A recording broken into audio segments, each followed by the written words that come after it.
In Conversation with Terry Shepard, award-winning broadcaster, narrator, and author. A deep dive into the writer's craft with the artists and support systems who create the stories we love. Our guest is Raymond E. Foster, a U.S. Coast Guard veteran and retired LAPD lieutenant, awarded the Police Medal for heroism and more than 200 commendations.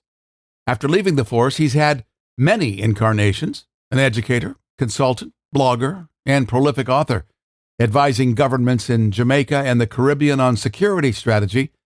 His textbooks include a deep dive into police technology and a concise history of American policing. But Foster's latest work takes a very different turn. In Chasing the Surge, 10,000 Rides into the American Night, he chronicles what happened when he swapped his badge through the streets of Los Angeles. The result is a darkly comic, deeply human portrait of the city after midnight, filled with heartbreaks, confessions, reinventions, and fleeting moments of grace. Raymond E. Foster, welcome to the program. Well, thank you for having me, Terry. I'm excited to be here with you. What makes a good cop?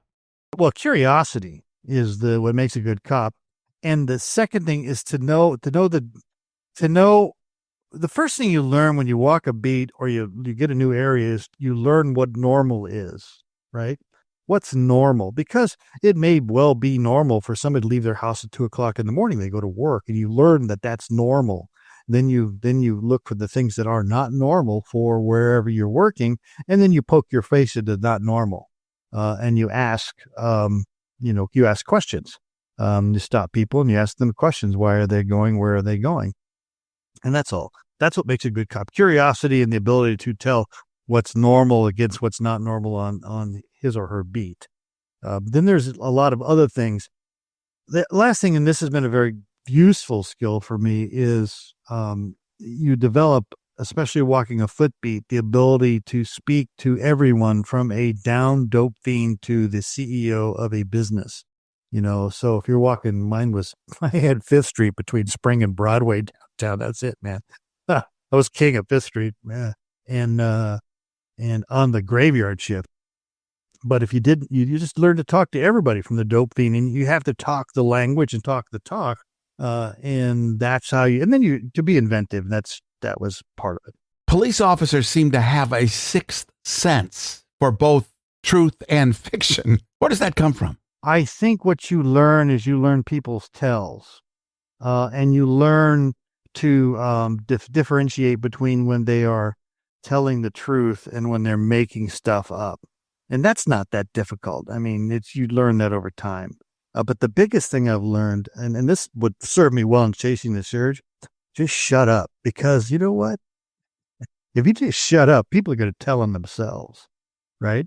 I tell the story of a guy, I looking for robbery, and as I'm emptying out his pockets, he's got $200. I said, I'm going to take your evidence, your money is evidence. And he says, evidence of what? And I said, evidence of the crime of robbery. And he looked at me and he goes, shit, officer, that motherfucker only had $20. Okay, so that's a spontaneous statement, right? I didn't ask you to say that. If you just let people talk, they will tell the story. My grammar editor, my wife was a detective, but her last assignment was an investigative analysis section where she basically was a grammarian. And so she's my grammar editor. I tell everybody, don't let grammar get in the way of good writing, because the most profitable sentence in the 20th century is a split infinitive. It is not grammatically correct. And when I tell you this phrase, you will say, oh, yes. And that's to boldly go. To boldly go should be to go boldly, right? But if you let grammar get in the way of good writing, you're screwed. But anyway, she's my grammarian. And she says, well, you've got to read this story. This is the story you will read when you're doing public presentations. And it's a story where in the middle of it, I just am sitting quietly I just listen. I don't participate. I am a witness. And I think that's a lot about being a cop. Don't make it happen. Let it happen. We're talking with Raymond E. Foster. The book is Chasing the Surge, 10,000 Rides into the American Night. His website is hitechcj.com. What made a retired police officer become an Uber driver? I had just come out. I've been consulting. I'd done 2 big jobs in the Caribbean, and I had a big thing with the DOJ that I did, and a couple small cities, and and this Uber had just started. And I'm like, oh, I always wanted to be this. And this is the beginning of the book. I talk about what I always wanted to be as a kid. I wanted to be an astronaut, a jet pilot, a garbage truck driver, because that looked like a cool job, a cab driver, and a movie usher. Well, because of my age, astronaut and jet pilot aren't going to happen, right? So those are crossed off the list. And garbage collecting, well, it just doesn't sound, although, I don't know, it's still out there. But movie usher and cab driver. And so I saw this Uber thing and I thought about it. And I go, I'm going to try that, because I always thought, well, I always want to be a cab driver. And that first night, I realized what I'm doing. I realized that this is my bridge. I am a good technical writer, but I want to write fiction. And the first call, the first night, and I'm like, you know what? This is hilarious what's going on. And if I could learn to write this, I could write scenes, I could write dialogue, and maybe I can teach myself to write fiction. And so we then went on, and I thought, well, I'll do 1,000 rides and we'll see what happens, because that sounded good, 1,000 rides. And then it turned into 5,000 rides. And then it turned into, because I was chasing the next story, man. I wanted the next story. And then COVID hit, and I was just over 10,000 rides, and that was it. It was over. How did you document your experiences? Something would happen. I began taking notes, and then I know this is stupid. I'll just record it on my cell phone. So I downloaded the app. And then later I paid somebody to just transcribe the app, right? And then I took the stories. This is how I write when I'm writing technically. Then I put every story with a title in a spreadsheet, and I do keywords, and then the keywords generally begin to separate things out. The first pass at this book's 100,000 words, and it's garbage, man. It's so bad. It's unreadable. And I can't, and I'm like, oh, I'm so frustrated with this. So I took an axe to it, and I write, and I rewrite, and I rewrite. And I get it down to about 75,000 words, and it's still terrible. And I can't figure out what is wrong with it. I just can't figure out what's wrong with it. And so I put it away, and I have another project I'm working on, which is the other one that came out 6 weeks prior to the surge. So it came back out August of this year, which is called The Temple Within, which is on Freemasonry. And it's about building your spiritual temple using the tools of a Freemason. And so I complete that book, because that was a 5-year project, and it involved lesson plans and essays. And it really came together very well in January of this year. And then I set it down because I didn't have a title for it. I had the book was finished, but didn't know what to call it. And so then Chasing the Surge was bothering me. So I look at it and I rewrite it. I go, oh, I know what's wrong with this. It dawned on me. There was 2 things wrong with it. And I thought, oh, then that pointed out the third thing that was wrong with it. And so I thought, oh, I get it now.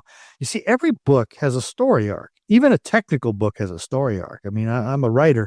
That's the first thing. The second thing is, and this is so hard to understand, I believe as a writer, I only bring about 15% of the experience. The reader brings the other 85%, because they bring their context, they bring their imagination, right? And so I have to show just enough to engage that 85%. That's even I do that as a technical writer. I don't need to spell it completely out for you most of the time. And I get that. I would go to guest lecture. I'd see kids highlight passages, and I'm like, and then they would ask me questions. I'm like, man, I don't even know. You got something out of that I wasn't writing, but good for you. That's really cool. In fact, the Chasing the Surge book, not only did I write this whole lesson plan thing and I delivered it to Masons, then I took it and I spent a year at a graduate seminar with Masons, and I had them feed it back to me. That's how I wrote that book, the essays on it. So Chasing the Surge, I realized, well, shit. The story arc is me. It's me. See, I'm the guy that changes. I'm the guy that gets in, and remember, as a police officer, if you're misbehaving, I'm going to tell you what to do. And if you don't do it, then I'm going to make you do it. Well, you don't have that as an Uber driver. These people are they're getting real wild and crazy. You have to have a whole set of new skills and a whole set of new tolerances. And so over the year, it becomes me. The other thing that changes the thing. The second thing is, I realize the voice of this is my speaking voice, which I if I tell stories, I'm close to a film noir voice. That's what I speak. I should write that way. So I did.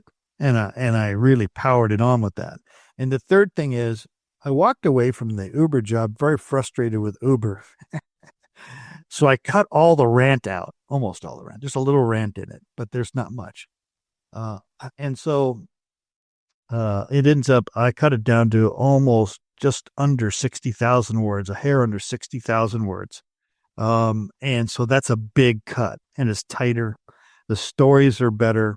I reorganized it several times.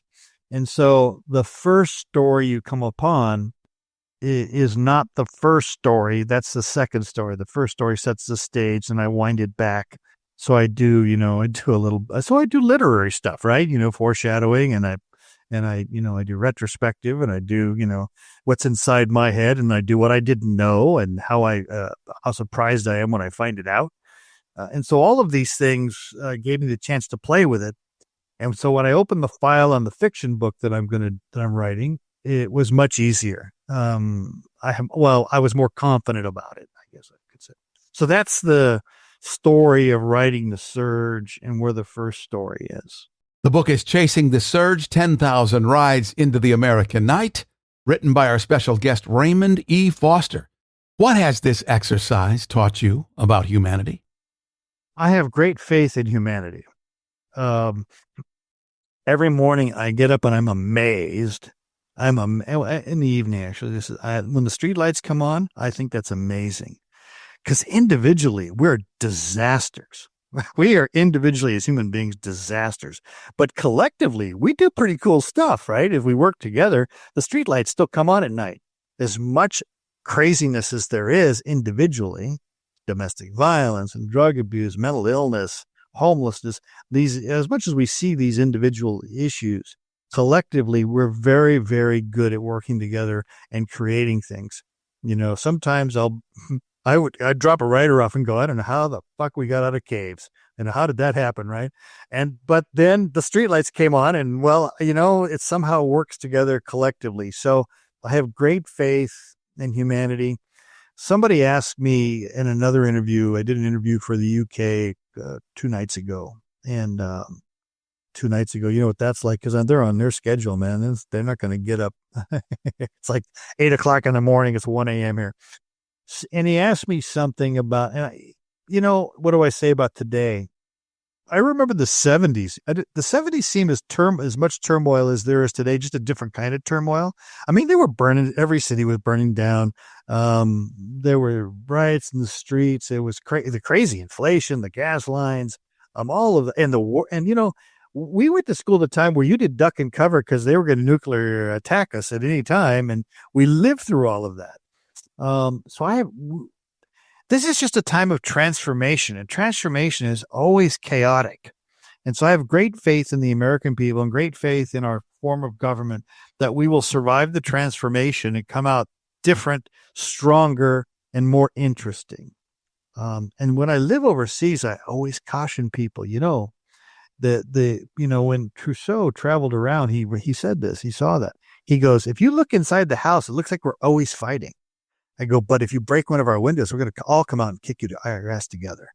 And so don't look inside and think it's a nightmare. We're that way, but you know what? We do come together when we need to. So I got good faith in humanity. What makes an interesting Uber customer? Well, now I have a portion I'd love to read to you, a portion from the book. And so I'm going to read this passage, and we'll see. As I pull up to the curb, I see them waiting, 2 full-sized cats. A male and female, fur-covered from the neck down, each holding the oversized costume head of their feline persona under one arm. I can't help but notice they seem domesticated. She's wearing a fuzzy pink collar. His paws are crossed, tail wrapped around one leg like he's guarding a secret. They check the name on the app, nod politely, and slide into the back seat. We're headed to West Covina. The cabin fills with soft fur and the lingering scent of vanilla, or maybe bubble gum. Hard to tell. The radio hums classic rock at a respectful volume, and I don't say a word. I'm quiet. They're quiet. After my last ride to the Fairplex, I've learned not to make assumptions or open with raccoon jokes. 10 minutes in, just as I'm thinking maybe this will be a silent trip, the male cat breaks the quiet. "I saw you with that squirrel," he says, his voice low and measured, like a jazz bassist accusing a trumpet player of showboating. She huffs. "We were just talking." Her tone carries the same dismissive grace as a cat knocking a glass off a table. "I saw you stroking his tail," he replies. A bit more edge now, claws just starting to show. "It was very plush," she says without apology. He leans forward slightly. "His tail? What's wrong with my tail?" The hurt is real now, curled up in the corner of his voice. There's a pause. Then she purrs, not literally, but close. "Your tail is much longer." I stare straight ahead. I don't even glance at the rearview mirror. I can't risk seeing something that will make me laugh out loud or end up in therapy. I focus on the road signs like they're sacred text. 3 minutes later, I pull into a quiet West Covina condo complex. They get out, tails swaying behind them, walking up the path, paw in paw. 2 heartbroken house cats trying to stitch things up before Sunday night. How did you handle uncomfortable situations as an Uber driver without the authority of a police officer? I learned that sometimes I was part of the problem, right? I was trying to spin them up because I thought I could. And so I had to learn not to spin people up because, as a cop, you'll spin people up, right? I know you know how to do it. And so I had to learn that, how to basically de-escalate a lot more, and how to just get out of the car afterwards when they're not around and just let it go very quickly. Raymond Foster, you write across a wide variety of genres, and you have another book that is very different from Chasing the Night. Well, I do have another book that just came out. It's called The Temple Within. And the interesting thing about these two is it's a juxtaposition of my personalities, right? The Temple Within is a hugely scholarly work. It's 455 pages long. It's an exploration of the deep symbology of Freemasonry. And if you would listen to the interview, you listen to last night's interview and this night's interview, you're like, those are 2 different people. And that's really what a police officer is. A police officer is a consummate actor, right? You're acting a part. Now I'm the part of the retired cop Uber driver. When I do the next interview at 8:00 tonight for the Temple Within, that's why I was putting the tie on. I couldn't remember whether you were Chasing the Surge or Temple Within, so I got my bow tie on and getting all ready to go with my chasing this my Masonic scholar. And then, oh no, we're back to beat cop. All right, no problem. Perhaps a takeaway from your life story is that we all have many incarnations. It is. Well, we all play so many parts. We're just unaware of that we're playing those parts. And the people around us are playing parts. And you talked about, the persona of Terry Shepard. I won't tell you who it is, but I have a nom, a pen name, a nom de plume. And it is, it's a private joke. It's the name of the man who never was. The name they made up for the body that jumped in the channel. We're all playing little parts. Sometimes I'm grandpa. Sometimes I'm not. What do you hope that people will take away from their encounter with Chasing the Surge? Well, I hope that next time they get into an Uber, they treat that Uber driver better. That's one thing. I hope they realize that's a human being with a whole story themselves up front, who's got a whole set of hurts, and how much of the economic risk that Uber driver is taking on is that they're benefiting from, right? The Uber drivers just tearing up the cars, so long hours that you're making minimum wage at best doing that. And so for me, remember though, I got a point of writing a book and, I got an accountant and every expense comes off at the end. And so I'm making money by losing money a little bit for a while. So it's not so bad, but I think, how human that is. Now we'll eventually have, the Waymo. I see those driving around. So someday we're not going to worry about that, but for the time being, I think that. And the second thing is I hope people just enjoy it. You just get a good laugh, or, the first book, I got this, the publisher sent it through, and they came back and they go, well, there's sometimes gets a little slow. And I go, yeah, good, because I kept it that way. There's some times where I just slow it down because most of it was boring, man. I want you to be a little bored too. And I tell you that I'm going to give you a little bit of boredom. Did you ever see that movie Das Boot? And remember, they had that scene where they're on the bridge forever. They're sailing in the dark, the two guys, and they're looking through the binoculars. It goes on forever and ever. And then you realize, oh, that's what it was like. It was mostly boredom. Some people ask me, you want to know what police work is? I'll tell you. Do you want to experience police work, Terry? Okay, here's what you do to police work. You need a helper. And you need a helper with a whistle. All right. And then I want you to put the television on and sit down and watch the television. And then I want you to tell your helper that I want you to come in whenever you want to randomly and blow the whistle. And when you blow the whistle, I'm going to get up and I'm going to run outside, run down the block, run back and sit down on the couch. Right. And that's police work after about 8 hours. And then they're going to walk in and not blow the whistle, and you're going to tense up because you're going to get that flush of adrenaline in your body because they're going to blow the whistle. Oh, it's nothing. I'm going to relax. Oh, that's the whistle. I got to go to work. And so that's what police work is like. And I'm hoping that people will come away with a little bit of a feeling of what it would be like to be an Uber driver. The book is Chasing the Surge, 10,000 Rides into the American Night, by our special guest, its author, Raymond E. Foster. And you can learn more about his work and life at hitechcj.com. Raymond, thanks for the conversation. You're welcome very much. In Conversation with Terry Shepard is a copyrighted presentation. All rights reserved. I'm Lisa Davis. Join Terry Shepard next time in Conversation.